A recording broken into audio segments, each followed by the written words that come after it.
अच्छा जी, अभी हम चैप्टर नंबर 14 के कॉन्सेप्चुअल क्वेश्चंस की डिस्कशन स्टार्ट करेंगे। स्मार्ट सिलेबस या जिसको हम रिड्यूस्ड सिलेबस कहते हैं, उसकी रोशनी के मुताबिक पहले जो 5 शॉर्ट क्वेश्चंस हैं तो वो शॉर्ट क्वेश्चंस अब सिलेबस में नहीं हैं। तो हम स्टार्ट करेंगे जो बुक के पेज 176 पे शॉर्ट क्वेश्चन नंबर 6 लिखा हुआ है, यहाँ से हम अपनी डिस्कशन अभी स्टार्ट करेंगे। तो क्वेश्चन की स्टेटमेंट है कि explain from EMF is equal to minus rate of change of flux why it is possible to say that EMF is directly proportional to minus rate of change of current. Question का मतलब ये है कि हमें तो already पता है कि EMF जो है वो rate of change of flux के बराबर है, तो इससे स्टार्ट लें और साबित करें कि वही induced EMF rate of change of current के किस तरह से डायरेक्टली प्रोपोर्शनल है। तो हम अपना आंसर स्टार्ट करते हैं। As we know that according to Faraday law EMF is equal to minus n और delta phi divided by delta t, यानी rate of change of flux, जिसे हम कहते हैं मैग्नेटिक फ्लक्स। तो मैग्नेटिक फ्लक्स है B इंटू A के बराबर। यहाँ पे चूँकि हमने फैराडे लॉ में सोलेनाइड की तरह का कॉइल शो किया है, तो सोलेनाइड के मैग्नेटिक फील्ड का फार्मूला हम ऑलरेडी पिछले चैप्टर में डिस्कस कर चुके हैं। ये फार्मूला है, ये वैल्यूज़ जब हम यहाँ पे पुट करेंगे तो हमारे पास इंड्यूस्ड EMF आ जाएगा माइनस n म्यू नॉट, फिर उसी तरह capital N divided by length of the solenoid, और ये cross sectional area of the solenoid और rate of change of current. ये तमाम वैल्यूज़ हमारे पास ये वाली जो हैं, ये सब के सब जो हैं ये कांस्टेंट है। मैंने यहाँ पे लिखा भी है कि in equation 2 mu naught n square divided by L A are constant. तो हम जब इस कांस्टेंट को यहाँ से रिमूव करेंगे तो EMF डायरेक्टली प्रोपोर्शनल हो जाएगा minus rate of change of current. तो हमने स्टार्ट लिया rate of change of magnetic flux से, और हमारे पास जो एंड रिजल्ट आया वो क्या है कि वही EMF rate of change of current के साथ भी डायरेक्टली प्रोपोर्शनल है। तो हेंस इट इज़ पॉसिबल, क्योंकि क्वेश्चन था कि क्या ये पॉसिबल है, तो हमने मैथमेटिकली डिराइव भी कर लिया और हमने लिख भी लिया कि हाँ ये पॉसिबल है।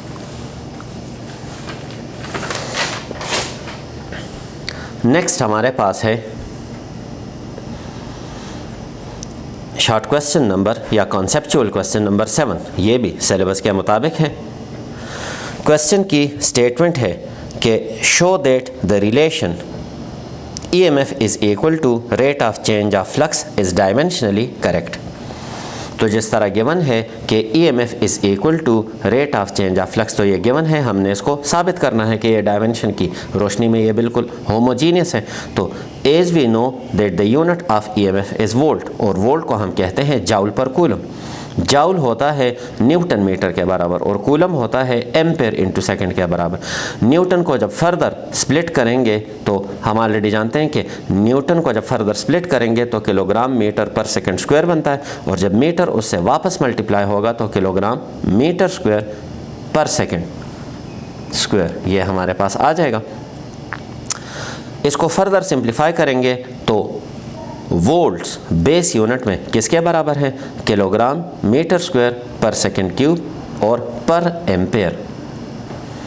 अब किलोग्राम होता है डायमेंशनल सिंबल में यानी मास, मीटर का मतलब है लेंथ, सेकंड का मतलब है टाइम और एम्पेयर का मतलब है current. So the dimension of EMF है वो ml स्क्वायर t पावर -3 और करंट यानी I power -1।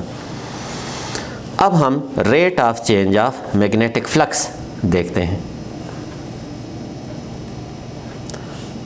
The unit of rate of change of magnetic flux is weber पर सेकेंड।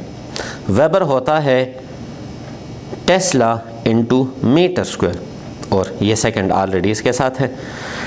टेस्ला होता है Newton per ampere per metre के बराबर। इन दोनों को जब हम मल्टीप्लाई करेंगे तो इससे मीटर बन जाएगा, और इसी तरह हमारे पास सेकंड और इस तरह ये सेकंड स्क्वायर, इसको जब मल्टीप्लाई करेंगे हमने न्यूटन को रिड्यूस कर दिया किलोग्राम मीटर पर सेकंड स्क्वायर में, तो इसको हम जब फर्दर सिंप्लीफाई करेंगे तो हमारे पास ये शक्ल बन जाएगी कि वेबर पर सेकंड से हमारे पास आ गया किलोग्राम मीटर स्क्वायर पर सेकंड क्यूब और पर एम्पेयर। किलोग्राम होता है मास, मीटर होता है लेंथ, सेकंड टाइम है और एम्पेयर करंट है। तो इससे भी वही डायमेंशन हमारे पास बनता है। तो यहाँ पे हमारे पास अब हम लिखते हैं कि hence proved that given equation 1 is dimensionally correct. Next है शॉर्ट क्वेश्चन नंबर, या जिसको कॉन्सेप्चुअल क्वेश्चन भी कहा जाता है, 8। कॉन्सेप्चुअल क्वेश्चन 8 में है कि give the formula for the flux linking the coil in terms of angular orientation. In terms of angular orientation तो हम यहाँ पे लिखते हैं कि by flux linking the coil we mean number of turns multiplied by flux n phi. तो n phi इसको हम कलेक्टिवली हम कहते हैं फ्लक्स लिंकिंग द कॉइल। जिसको हम कहते हैं मैग्नेटिक फ्लक्स, वो होता है BA cos थीटा के बराबर। फर्स्ट ईयर चैप्टर नंबर 5 में हम ये चीज़ पढ़ चुके हैं कि थीटा होता है ओमेगा टी के बराबर। तो ओमेगा टी की वैल्यू यहाँ पे पुट कर लें तो फ्लक्स हमारे पास आ जाएगा BA और cos ओमेगा टी।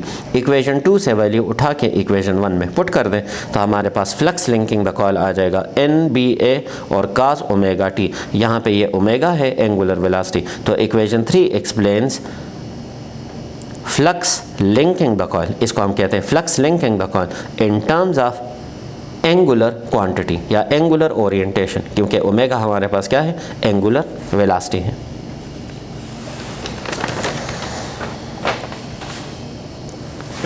नेक्स्ट है हमारे पास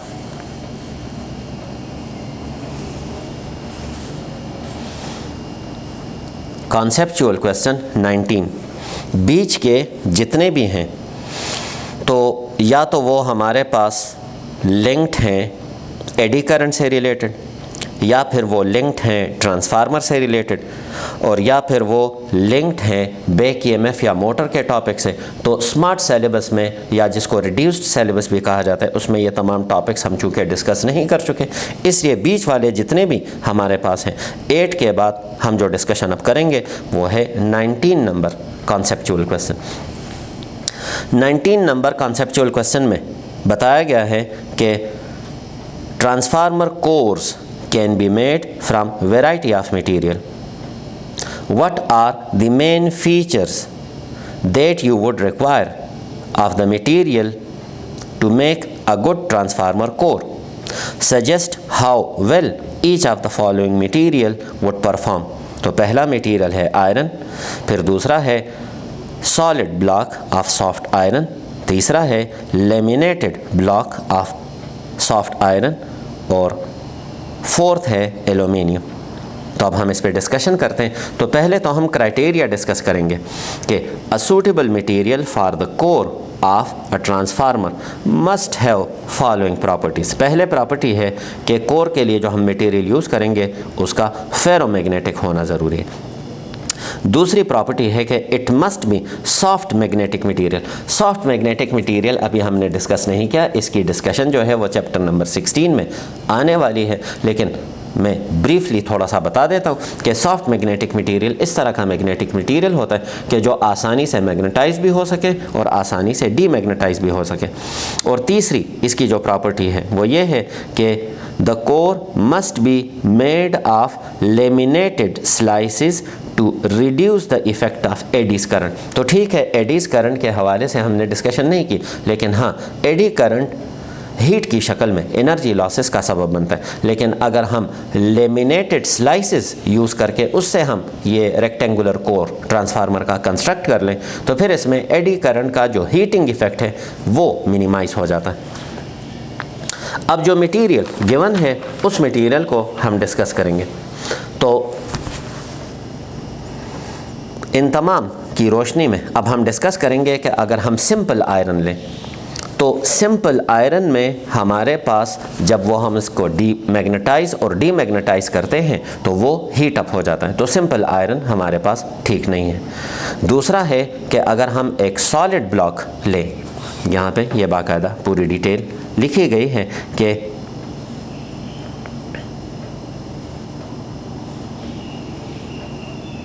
सॉफ्ट आयरन का अगर हम सॉलिड ब्लॉक लें तो ये भी हमारे पास एडी करंट की वजह से हीट प्रोड्यूस करता है। एल्यूमिनियम क्यों यूज़ नहीं कर सकते? एल्यूमिनियम इसलिए यूज़ नहीं कर सकते क्योंकि वो हमारे पास फेरोमैग्नेटिक मटेरियल नहीं है। तो इन तमाम की रोशनी में बेस्ट कौन सा है? बेस्ट हमारे पास है कि laminated slices of soft iron हम अगर यूज़ करें, laminated slices of soft iron अगर हम यूज़ करें तो सॉफ्ट आयरन फेरोमैग्नेटिक भी है और लेमिनेशन की वजह से एडी करंट का जो इफ़ेक्ट है हीट की शक्ल में वो भी मिनिमाइज़ हो जाता है। तो ट्रांसफार्मर के लिए जो सबसे बेस्ट ऑप्शन है जो कोर हम बनाते हैं तो वो हमारे पास है कि laminated slices of soft iron अगर हम यूज़ करें। 20th नंबर का जो कॉन्सेप्चुअल क्वेश्चन है उसमें एक सर्कुलर रिंग यहाँ पे शो किया गया है और ए बी एक वायर है। ए बी वायर में करंट जो है वो उसका डायरेक्शन बनता है फ्रॉम ए टू बी, लेकिन क्वेश्चन हमें बताता है कि ए से बी इसका डायरेक्शन तो है लेकिन magnitude of current gradually increase हो रहा है। क्वेश्चन ये है कि इस मेटल रिंग में करंट जो इंड्यूस होगा उस इंड्यूस्ड करंट का डायरेक्शन क्या होगा? तो इंड्यूस्ड करंट का डायरेक्शन हम मालूम करते हैं फ्लेमिंग राइट हैंड रूल की मदद से। तो फ्लेमिंग राइट हैंड रूल जब हम इस पे अप्लाई करेंगे और लेंज़ लॉ का जो आइडिया है वो हम यहाँ पे अप्लाई करेंगे तो उसकी मुनासिबत से हमें इसका जो करंट का डायरेक्शन मिलता है वो है एंटी क्लॉकवाइज डायरेक्शन। तो मैं यहाँ पे थोड़ा सा इसको रीड आउट कर लेता हूँ। In the diagram, the current flows from A to B and it is gradually increasing. Thus, according to Lenz's law, the direction of the induced current in the ring will be anti-clockwise. और ये red colour में मैंने यहाँ पे induced current का direction show किया और ये ब्लू कलर में मैंने यहाँ पे जो ए बी वायर है उसमें करंट का डायरेक्शन शो किया। तो ए बी वायर में करंट का direction from A to B है और ग्रेजुअली इसका मैग्नीट्यूड इंक्रीज हो रहा है। अब हम डिस्कशन करेंगे जो न्यूमेरिकल क्वेश्चंस हैं। न्यूमेरिकल क्वेश्चंस तमाम के तमाम रिड्यूस्ड सिलेबस के मुताबिक हैं, बस सिर्फ लास्ट न्यूमेरिकल 11 नंबर जो हैं वो सिलेबस के मुताबिक नहीं है, वो हमारे पास बैक ईएमएफ का क्वेश्चन है तो उसको हम डिस्कस नहीं करेंगे। बाकी जो फर्स्ट 10 न्यूमेरिकल्स हैं वो रिड्यूस्ड सिलेबस के मुताबिक कोर्स के मुताबिक है। तो फर्स्ट एमसीक्यू यकीनन बुक आपके पास है तो स्टेटमेंट को रीड करने पे मैं टाइम जो है वो ज़ाया नहीं करूँगा।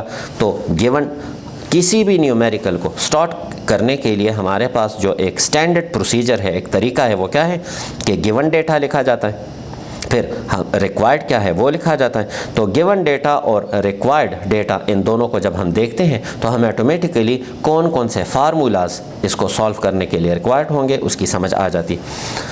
तो न्यूमेरिकल नंबर 1 में हमारे पास बताया गया है कि दो आइडेंटिकल कॉइल्स हैं ए और बी, दोनों में जो नंबर ऑफ टर्न्स हैं वो 50 के बराबर हैं। कॉइल ए को हम इनपुट दे रहे हैं तो जिसको हम इनपुट देते हैं उसको हम कहते हैं प्राइमरी कॉइल। और वो इनपुट कैसा है? वो इनपुट हमारे पास इस तरह से है कि उसमें हमारे पास करंट की वैल्यूज़ जो हैं वो चेंज हो रही हैं। करंट की वैल्यू 10 एम्पेयर से -10 एम्पेयर तक चेंज हो रही है। कितने टाइम में चेंज हो रही है? 0.03 सेकंड में चेंज हो रही। तो क्वेश्चन हमारे पास ये है कि पहले तो हमने म्यूचुअल इंडक्टेंस की वैल्यू मालूम करनी और फिर हमने दूसरे कॉइल में, बी कॉइल में जिसको हम कहते हैं सेकेंडरी कॉइल, उसमें इंड्यूस्ड ईएमएफ की वैल्यू मालूम करनी। तो मैंने डायग्राम में प्राइमरी कॉइल को भी शो किया है, सेकेंडरी कॉइल को भी शो किया है। Number of turns in primary coil वो हमारे पास है 500। प्राइमरी कॉइल कौन सा है? Coil A. Number of turns in the secondary coil तो वो है 500। तो कॉइल बी को मैंने सेकेंडरी कॉइल कह दिया। Current in the primary coil वो इनिशियली हमारे पास ये इस तरह से 6 है। Magnetic flux due to primary coil जो बनता है वो इस तरह से। अच्छा जी, टाइम इंटरवल के कितने टाइम में हमारे पास ये सब कुछ होता है? तो ये 0.03 सेकेंड। चेंज इन करंट, तो चेंज इन करंट जो हमारे पास आता है +10 से -10, तो फाइनल माइनस इनिशियल। तो फाइनल है -10, इनिशियल है +10, तो चेंज इन करंट हमारे पास आ गया -20 एम्पेयर। अब रिक्वायर्ड क्या है? म्यूचुअल इंडक्टेंस ये रिक्वायर्ड है और induce EMF in the secondary coil ये रिक्वायर्ड है। क्वेश्चन में बताया गया है कि प्राइमरी कॉइल की वजह से जो फ्लक्स बनता है उसका 70% इसको अफेक्ट कर रहा है, यानी इसके साथ लिंक हो रहा है। तो म्यूचुअल इंडक्टेंस को मालूम करने का फार्मूला बुक में तो है, लेकिन हम इसके साथ 70% क्यों लिख रहे हैं? वो इसलिए लिख रहे हैं क्योंकि 70% प्राइमरी का जो फ्लक्स है उसका 70% सेकेंडरी के साथ लिंक कर रहा है। तो 70% number of turns in secondary मौजूद है, flux generated by the primary मौजूद है, प्राइमरी में करंट मौजूद है। ये तमाम वैल्यूज़ पुट करके जब कैलकुलेशन करते हैं तो हमारे पास 3.5 मिली हेनरी, ये हमारे पास म्यूचुअल इंडक्टेंस की वैल्यू आ जाती है। अब सेकंड जो चीज़ हमसे डिमांड की गई है इसी क्वेश्चन में वो क्या है? वो है हमारे पास सेकेंडरी कॉइल में कितना ईएमएफ इंड्यूस हो रहा है। तो EMF induced in the secondary वो हमारे पास किस तरह से होता है? माइनस म्यूचुअल इंडक्टेंस और rate of change of current in the primary. Values put करेंगे, प्राइमरी में करंट जो है कितना चेंज हो रहा है? -20। ये माइनस इस माइनस के साथ प्लस हो जाएगा। कैलकुलेशन के बाद आपके पास आंसर आ जाता है 2.33 वोल्ट। तो ये है हमारे पास फर्स्ट न्यूमेरिकल। सेकेंड न्यूमेरिकल में हमारे पास गिवन है कि एक सर्कुलर व्हील है हमारे पास और एक्सल और व्हील के दरमियान हमने ईएमएफ मालूम करना है। ये सर्कुलर व्हील एक मैग्नेटिक फील्ड जिसका मैग्नीट्यूड है 0.6 × 10⁻⁻⁴ टेस्ला, तो इसमें वो रोटेट हो रहा है। तो हमने मालूम करना है EMF from axle to wheel, ये हमने मालूम करना है। तो हमारे पास ये जो यानी व्हील से लेके एक्सल तक ये जो लेंथ है ये गिवन है 0.6 मीटर के बराबर गिवन है। हमने इसको r के बराबर शो कर लिया। एंगुलर स्पीड भी गिवन है जिसके साथ ये व्हील जो है इस मैग्नेटिक फील्ड में रोटेट कर रही है, वो है 180 रेवोल्यूशन पर मिनट। रेवोल्यूशन पर मिनट को हम जब रेडियन पर सेकंड में कन्वर्ट करेंगे तो इस 180 को हम 2π/60 से मल्टीप्लाई करेंगे तो ये रेडियन पर सेकंड में कन्वर्ट हो जाएगा। मैग्नेटिक फील्ड की वैल्यू गिवन है, तो रिक्वायर्ड क्या है कि हमने एक्सल और रिम के दरमियान ईएमएफ की वैल्यू मालूम करनी। अब हम व्हील को मैग्नेटिक फील्ड के अंदर सिर्फ हरकत दे रहे हैं, तो इसका मतलब है कि ये किस टॉपिक से रिलेटेड है? मोशनल ईएमएफ से। मोशनल ईएमएफ में हम जो फार्मूला यूज़ करते हैं वो है VBL। अब यहाँ पे ये पूरा हमारे पास L का किरदार अदा कर रहा है, लेकिन ये पूरा हमने नहीं लेना, हमने तो एक्सल से लेके रिम तक लेना है। इसलिए मैं इस फार्मूला में यहाँ पे 1/2 इंट्रोड्यूस कर लेता हूँ और यहाँ पे जो L हमारे पास है वो एक लेंथ के बराबर है। ये जो व्हील के अंदर हमारे पास ये छोटी छोटी डंडियाँ सी यहाँ पे आपको नज़र, इसको स्पॉक कहते हैं। तो एक स्पॉक की लेंथ हमारे पास r के बराबर है, तो इस वक्त वो मैंने r के बराबर ली हुई है। अब v होता है चैप्टर नंबर 5 फर्स्ट ईयर में आप पढ़ चुके हैं, v होता है ओमेगा r के बराबर। सिंप्लीफाई करेंगे तो फार्मूला इस शक्ल में आ जाएगा 1/2 ओमेगा r²b। ओमेगा की वैल्यू मौजूद है, पुट कर दें। आर की वैल्यू मौजूद है, यहाँ पे पुट कर लें। मैग्नेटिक फील्ड की वैल्यू मौजूद है, पुट कर लें। कैलकुलेशन करेंगे तो आपके पास 2.035 × 10⁻⁻⁴ वोल्ट कैलकुलेशन के बाद आपके पास आंसर आ जाएगा। तो ये है हमारे पास second numerical. Numerical number 3। Numerical number 3 इस तरह से है कि a circuit has 1000 turn enclosing a magnetic circuit of 20 centimeter square cross sectional area which has 4 ampere current. The flux density is 1 Weber per meter square and with 9 ampere current it is 1.4 Weber per meter square. Find the mean value of inductance between these current limits and the induced EMF if the current falls from 9 ampere to 4 ampere in 0.05 second. तो हम इस statement को हमने read किया तो पहले हम लिखते हैं कि गिवन डेटा किस तरह से है।